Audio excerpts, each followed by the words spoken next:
Hello hi అండి, అందరికీ నమస్కారం. ఉద్యోగులకు ప్రత్యేక సెలవు ప్రకటించిన ప్రభుత్వం అంటూ ఇప్పుడిప్పుడే మరొక ముఖ్యమైన అప్డేట్ అయితే రావడం జరిగింది. అయితే దీనికి సంబంధించి పూర్తి సమాచారం తెలుసుకోవాలంటే మన వీడియోని ఎక్కడా స్కిప్ చేయకుండా చూడండి. అప్పుడే మనకు పూర్తి సమాచారం తెలుస్తుంది. ఇక లేట్ చేయకుండా వివరాల్లోకి వెళ్దాం. ఇక ఏపీ ప్రభుత్వం ఒక కీలక నిర్ణయం తీసుకుంది.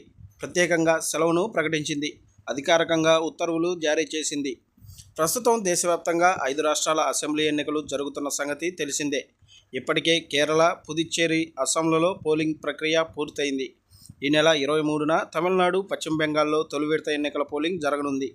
అందుకే ఏపీలో ఈ 2 జిల్లాలకు సంబంధించి ఓటు హక్కు కలిగిన వారికి సెలవు మంజూరు చేస్తూ ఏపీ ప్రభుత్వం ఉత్తర్వులు జారీ చేసింది.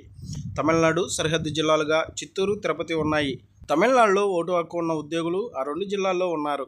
వారికి పోలింగ్ నాడు అంటే ఈ నెల 23న అధికారికంగా సెలవు మంజూరు చేసింది ఏపీ ప్రభుత్వం.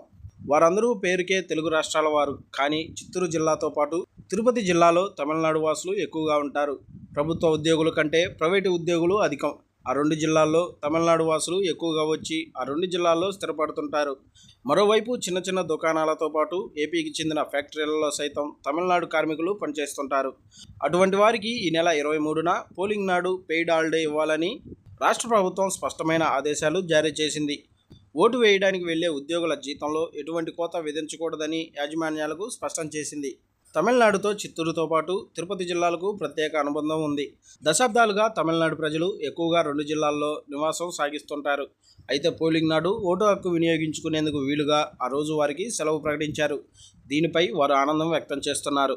అయితే అదే రోజు అంటే 24 నుంచి వేసవి సెలవులు కూడా ప్రారంభమవుతాయి. ఒక విధంగా చెప్పాలంటే వారికి ఒకరోజు ముందస్తు సెలవు వచ్చినట్టే. మరోవైపు తిరుపతితో పాటు చిత్తూరు సరిహద్దు ప్రాంతాల్లో తమిళనాడు ఎన్నికల సందడి నెలకొంది. అక్కడ గెలుపు ఓటములను ప్రభావితం చేసే స్థితిలో తెలుగువారు ఉండడం విశేషం.